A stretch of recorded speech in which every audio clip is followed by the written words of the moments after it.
and help you learn a little bit more about Boston University and about the admissions process. We use a large private research university that's located right in the heart of Boston. We are one of the largest private universities in the country with about 16,000 undergraduate students that come from all across the country and all across the world.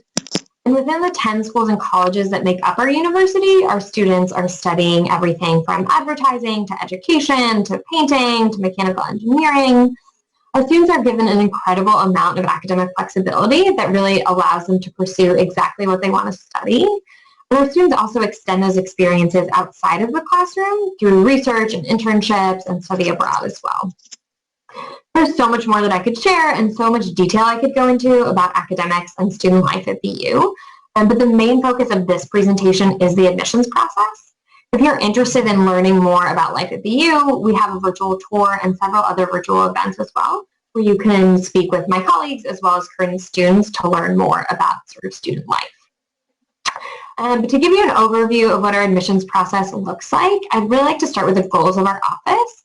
So I'm going to share my screen. Oops, I think screen sharing has been turned off. So I'll just get started and maybe we can try to fix that.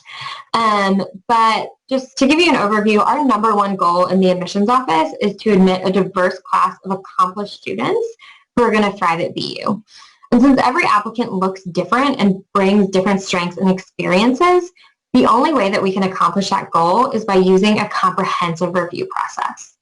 The comprehensive review means that we don't have cutoffs where we say if you have this GPA and this test score, you're definitely in, and if not, you're definitely not in. We're looking at all the parts of your application to consider your achievements within the context of your high school experience. And so I think I'm going to be able to share my screen with you now. So hopefully that you can see those goals that I was just mentioning. And as I mentioned before, we have students that are coming from all over the country and the world. So our applicants' high school experiences can look really different from one another. And because of that, we use a regional representative model in our office. So that means that each corner of the country and the world has an assigned representative in our office. And that person really becomes an expert on that region. So they understand what it's like to live in that area, what curricula usually look like, what's typically available to students in those areas. And we use that knowledge to select strong students from around the globe, even though what a strong student might look like can vary from one place to the next. And what that ultimately means is that we have a student body with a diverse set of backgrounds and life experiences when they arrive on campus. So you can see in these charts the breakdown of last year's incoming class by race and geography, and then it also mentions the percent of our students that are first generation. So that statistic means that 15% of first-year students last year were the first person in their family to go to college. And we know that these things and lots of other parts of students' identities play a role in what their high school experiences look like. So I really want to assure you that we're looking at each student and their individual experience as we're evaluating applications. Within those individual experiences, though, there are some consistent things that we're looking for among applicants, specifically with your high school curriculum. And so this slide shows you the kind of curriculum that we recommend and that we typically see in our strongest applicants. This can look different from school to school, of course, and especially internationally, but typically we want to see 4 years of English, 3 to 4 years of math, science, and social science, and then 2 to 4 years of a foreign language. And an important note here is that we recommend math through pre-calculus for everybody. And if you're applying to the College of Engineering or the Western School of Business, we also highly, highly recommend calculus as well. So to show you how this plays out, we're going to do a little case study. We're going to look at Scarlett's application from Los Angeles. And as we go through this, I want you to remember that you are not Scarlett, Scarlett is not you, and Scarlett does not represent the perfect applicant that everyone should aspire to be like. So please don't take notes on all the things that Scarlett has done. She's just one example of what an applicant can look like. And like we do with real applicants, we're going to take a look at all the pieces of Scarlett's application, and you can see those listed at the bottom of the screen right now. So since we want all of our students to succeed academically at BU, that's always where we start our review. So if we start by looking at Scarlett's grades, we'll see that she has a 3.8, which is a really solid GPA, right? But an average GPA can't tell the whole story by itself. So if we look at each year, we see that Scarlett's GPA got stronger in 10th and 11th, and then dipped ever so slightly in 12th to come to this overall really strong GPA. But if Scarlett had gotten a 4.0 in 9th, 10th, and 11th grade, and then she got a 3.2 in 12th grade, it would still be the same overall 3.8, but it would tell us something different about Scarlett's academic journey. So you'll notice too that this is an unweighted GPA on a 4.0 scale, which is what we look at BU. We are fully aware that schools use different scales for GPA, and that especially this semester, there are grades that might be pass-fail or otherwise look different than they normally would, and that is totally okay. We are taking all of that into account in our review process. And I know that the unweighted piece sometimes makes people nervous, but we do that because we're looking at the strength of your curriculum separately. And so let's see what classes Scarlett has taken. And now normally we'd be looking at all 4 years of high school for Scarlett, but just for the sake of time, we're going to take a peek at 11th and 12th only. So it looks like Scarlett has taken a really good mix of standard, honors, and AP classes, and they all come together to be a very demanding curriculum. And if Scarlett goes to a high school that offers lots of honors and AP classes, then this is a really great curriculum for her to have taken. But if Scarlett went to a high school that offered an IB diploma program, for example, her curriculum might look more like this, with a mixture of higher level and standard level IB classes. And of course, we'd also be looking for things like theory of knowledge and the extended essay for IB as well. Or if Scarlett went to a high school that didn't offer any AP or IB courses, her transcript might look a little bit more like this. All of these are demanding curricula within the context of what the school offers. So it really shows you that the context of your high school and what's available to you really means everything in our review process.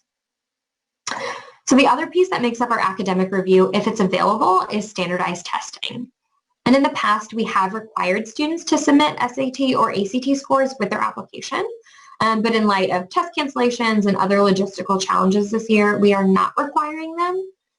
If you do choose to submit them, know that we will super score any test that you send us. So for example, if you did take the SAT twice and one time you did really well on the math section and the other time you did really well on the evidence-based reading and writing section, we're going to take your two highest sub-scores and add them together to create your super score. And if you send us both the SAT and the ACT, we'll look at whichever one is higher. So you can see that Scarlett did really well on both the SAT and ACT, and you can see that her scores fall into this red bar here. And that red bar represents our middle 50% range for test scores. That means last year on the ACT, 25% of our students got above a 35, 25% of our students got below a 32, and about half the class got somewhere in between those. So the fact that Scarlett's score falls into that range is really great for her application. The other thing I did want to note about test scores is that while the SAT and ACT are optional, we are still requiring English proficiency exams. So if English is not your primary language, we would require you to submit the IELTS or the TOEFL as well. And so now we'll get into the more qualitative parts of Scarlett's application because, like I said, we are not just looking at GPA and test scores. So the next thing we'll look at are Scarlett's essays. And we look at two different essays when we review applications, the main essay and the short answer question that's on our supplement. The main essay is really just our chance to get to know you. If you've had a really life-changing experience that you want to write about, that is great. We love that. We're happy to read that. And at the same time, some of the best essays I've ever read have been about learning how to tell time or spilling a drink on someone when they were waitressing. You really can write about whatever you want as long as I feel like I've learned something about you through reading the essay. The short answer question that we look at is an answer to the question, what excites you about attending Boston University? And definitely dive into some specifics here. The best piece of advice I have for you on this is to make sure that you're answering the question about BU. There are 60 colleges in Boston, so make sure you're telling us why you want to go to Boston University and not just why you want to go to school in Boston. You don't want to submit an answer where you can replace BU with the name of any other school, and then you definitely don't want to submit an answer where you've forgotten to change the name of any other school back to BU. Like I said, I know there's not an opportunity right now for you to actually visit campus, but we have lots of great resources like virtual tours and other videos and virtual events to help you get to know more about our school and to find the things that really do stick out to you. And as you can see on the screen, we're looking both at the content and the quality of your writing. So missing a comma is never going to be the reason that you don't get admitted, but do definitely make sure that you're taking time to look over your essay for spelling and grammar in addition to being thoughtful about what you're writing about. And then the last pieces that we're looking at for Scarlett are her personal highlights, so her letters of recommendation and her extracurricular activities. We require 2 letters of recommendation. One is from your high school counselor, and then one is from a teacher. And we know that people have different relationships with their counselors.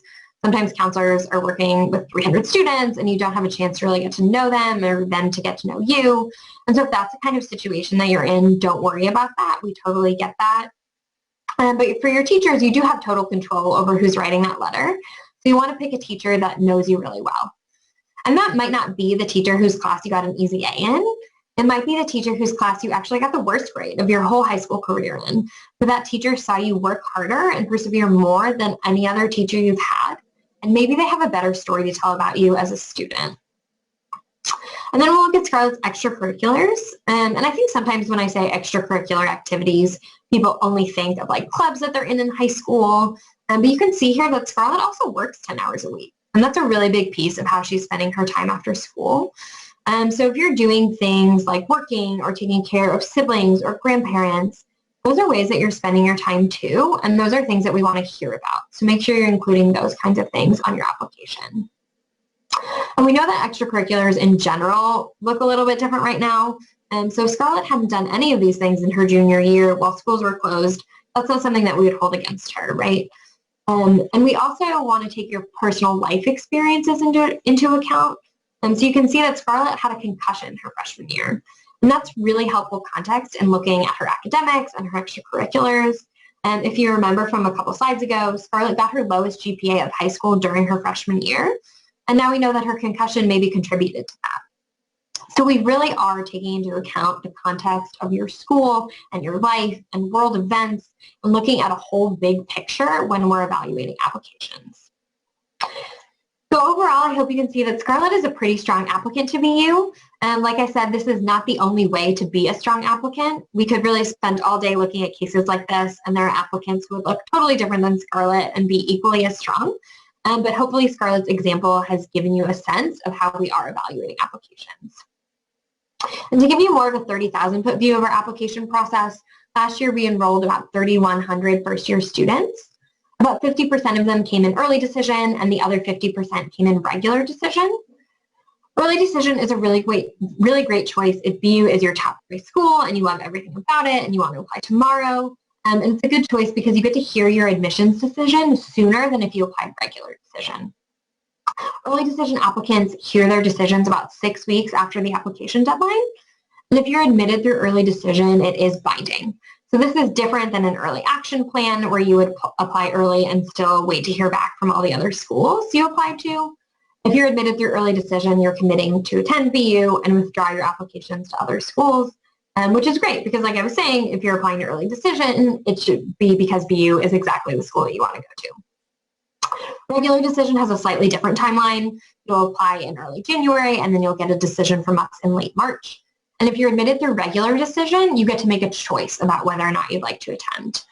And we also enrolled about 800 transfer students last year, so there are also plenty of students who find BU a little bit further down the road. Here you can see the exact deadlines for each of these decision plans. You'll see that the deadline for need-based financial aid is the same as the deadline for the decision plan you choose. But you'll also notice that if you want to be considered for merit scholarships, the deadline is December 1st. You can apply using any of the decision plans. You just have to submit your application by December 1st. We do offer 2 main merit scholarships, the Presidential Scholarship and the Trustee Scholarship. The Trustee Scholarship is a full tuition scholarship and does require you to answer an extra essay as well as submit your application by the December 1st deadline.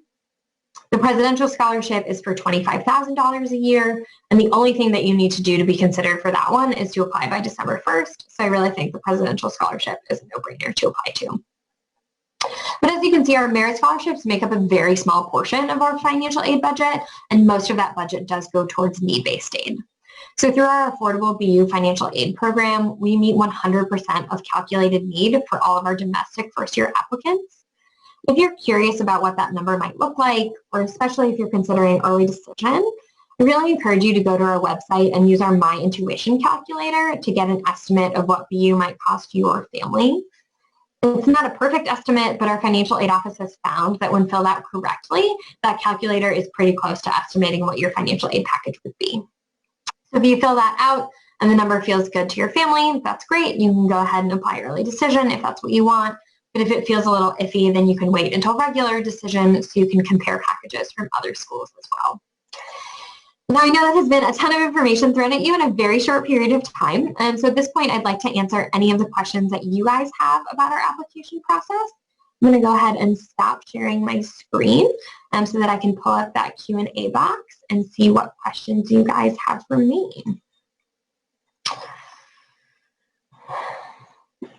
So one of these questions is, can I submit an extra letter of recommendation?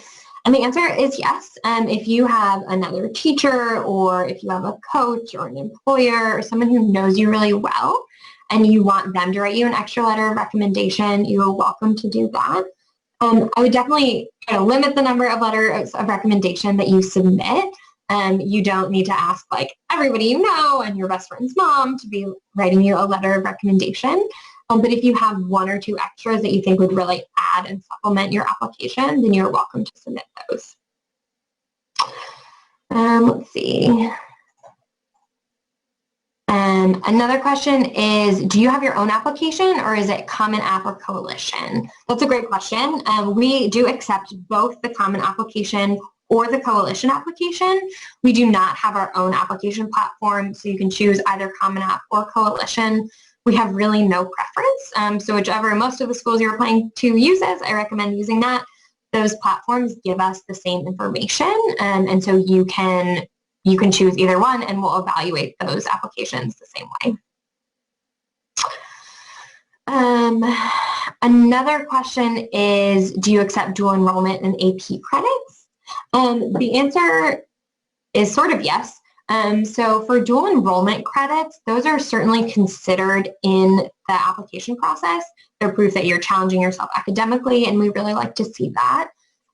Typically, dual enrollment credits that have counted towards your high school transcript cannot transfer as credits to BU. There are a few exceptions there, which you can read more about on our website. But typically, dual enrollment credits are counting towards your high school transcript, so they can't also count towards your college diploma. AP and IB credits are a little bit different. If you've taken AP or IB exams and gotten usually a 4 or 5 on AP exams or a 6 or 7 on IB exams, those credits often will transfer in. We have a whole advanced credit guide on our website. So I encourage you to look at that to see like exactly what courses you'd be getting credit for which AP exams or IB exams, etc.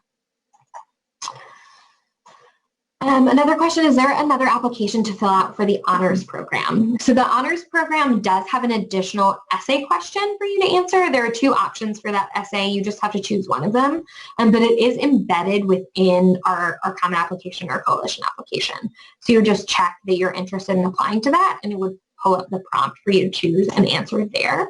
So it's not a separate application per se, but you do need to answer another set of questions.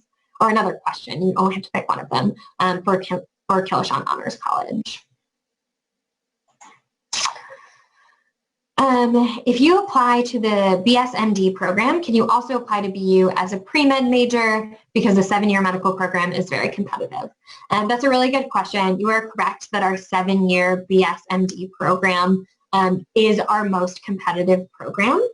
And if you apply to that program, you are only being considered for that program.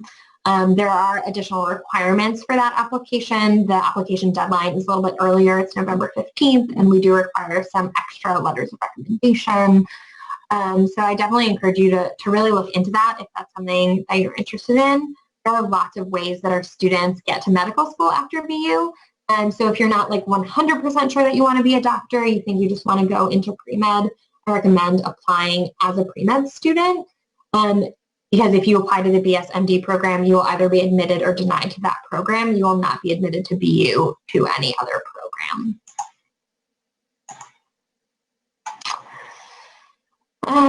This next question says, as people are moving to a more virtual environment, what is the impact to the incoming class and how will this impact future classes in the coming years? So this question can be taken a couple different ways. either how is it impacting incoming classes to BU for the next few years or students who are applying to college in the next few years. BU announced just a couple of days ago that we're in this fall moving towards a learn from anywhere model. So that means that our students will have the option either to attend classes in person or do them virtually. Our classes will be taught concurrently online and in person.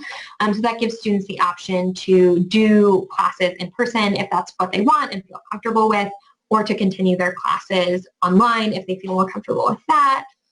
Or if it feels iffy to travel in early September, but by October it feels fine, you can start your courses online and then move back to campus and start doing them in person. So it really gives our students a lot of options and a lot of flexibility based on their specific situation and what happens in the coming months. In terms of impact for future classes in the admissions process, I think that there's still a lot to be learned there.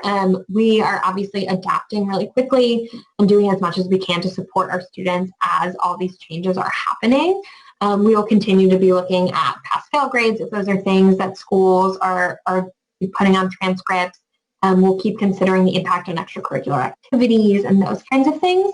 So I think it's hard to say exactly what the impact for incoming classes is. Test scores is another big thing, but I can assure you that we really will be looking at that closely and doing whatever is best for our students to stay safe and healthy at this time.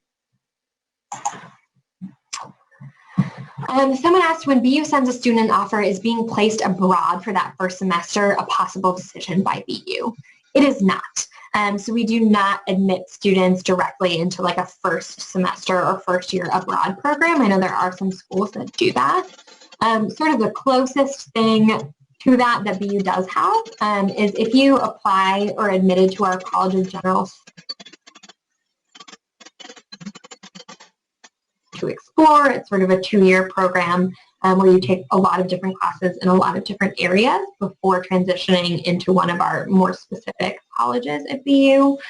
So if you're apply or admitted to the College of General Studies, you will take a gap semester in the fall. So you'll begin at BU in January. You will begin on campus for that spring semester, but then that summer you will study abroad in London. You and your whole College of General Studies class and your professors will go abroad there. So you will have that abroad program built in, but it would never be your first semester that you're studying abroad. Someone asked if I took an SAT or ACT test but did not choose to submit my scores, will that hurt my admissions decision? That's a really great question. It actually reminded me that something that I forgot to say earlier when I was talking about test scores is you'll be able to indicate on your application whether or not you want us to consider your test scores. So if you did send us an SAT score last fall, but now you're thinking you don't want those scores to be considered, you can indicate on your application that no, you do not want those test scores to be considered. If you do not choose to submit your scores, it will not have a negative impact on your application. We went test optional for a reason, right? Because we know that this is a difficult time for testing. Some students don't have access to take the test or take it as many times as they would have wanted to. Students will often take tests multiple times in the past, and we know that that's not always an option this year. So it will not negatively impact your admissions decision if you decide not to submit your scores. That being said, if you do have them and you feel great about them, definitely don't feel like you have to hide them. We will be considering test scores, again, in the context of what's happening in the world at the time. So we'll be taking all of that context into account as we evaluate. This next question is another great one. It says, do you apply to one of the separate colleges or the university as a whole?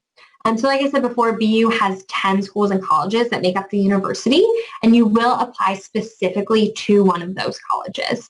So you'll be admitted to one of those individual schools or colleges. That's not to say that you can't apply undecided. So we have undecided majors in most of our undergraduate schools. So if you know that you want to do communications, but you're not sure if you want to do advertising or public relations, you can apply undecided to the College of Communication.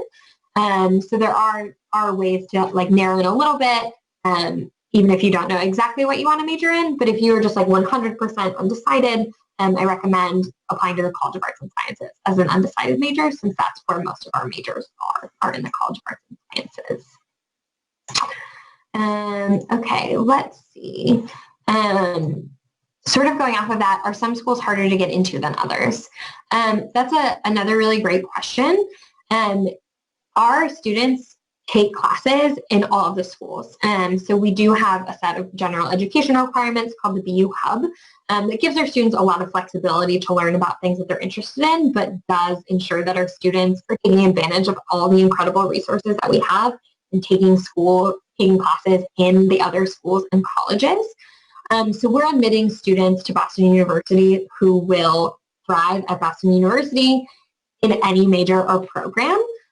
We are, for example, for business and engineering, like I was saying, looking specifically for calculus. If you're applying to the College of Fine Arts, excuse me, if you're applying to College of Fine Arts, you will need to submit a portfolio or complete an audition.